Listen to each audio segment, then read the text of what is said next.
Gigil. Again. Kala ko nga, sa sobrang lamok kagabi. Kala ko nga, sumasayaw ka ng apat sa... Ang ano yan. Lalapit sa tingin mo. Tutunog. Pagulat, dito tingin.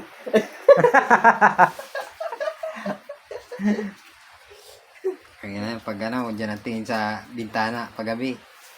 Ay, gawa na bintana. Patrayan kayo. Alam mo ba style yung bintana na yung GM? Alam mo yung style na bintana na yan? Nakita mo yung Mount Isarog doon? Ganyan yun din yung size niya, no? Di ba? Pabundok ko. Oh, tignan mo yung Mount Isarog doon, pabundok. Ano eh, ayaw mo nang hindi natatanaw? Lahat tanaw. Pag nasa loob ka, kita mo. Oh, kita. Eh, tignan mo naman yung ano na bintana. Kailangan, Mount Isarog talaga, oh. Oh. Kulay green na lang, kulang. Pag tinaklo mo na palawad dyan, no? Ay, garo din box. Ang may butas ang nahalaba. design. Tayo lakas pa ng ulan. Oh. Tulad yun, ha? Kada din. Ha? Imbis pinabox niya ng plywood, pinaka niya sa gilid. Eh, siyempre, mga gantong klase, kailangan may kapares ng ano, slice bread. Dapat slice bread din ang style niya. Tingnan mo, hati yung gitna. Oh. Para ka nag-i-islas din tinapay.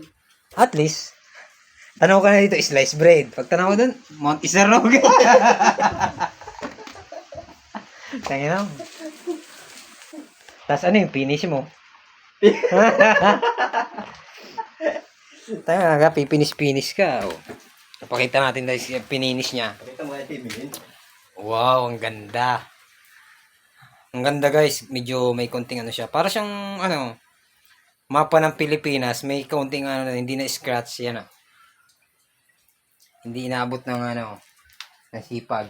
Mas muro ko tayo sa bintana mo yun. Grabe, lakas ng ulan. Pinag mo na ng basagra. Ay, basagra.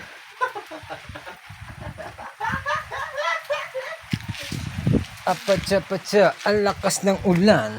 Pinag mo na sa amin ng basagra.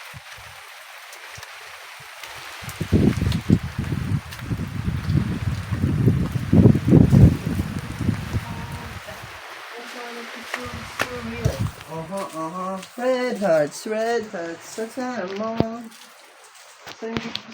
Sa bahay talaga mga nakakatakot sa bahay. May mga butas-butas na ganyan. Oh, tanong mo na. Eh, hindi nga pala tanong yung Isarog. Oh.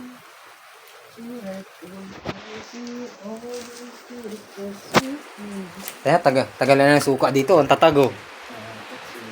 Tatag-game na suka. Asim pa rin yan. Ay, lamig. Lakas ng ulan. Tulad mo na pa yung gano'n, basagra yung bintana niya yan. Saka na, pag nandito na. Katulad ng bintana.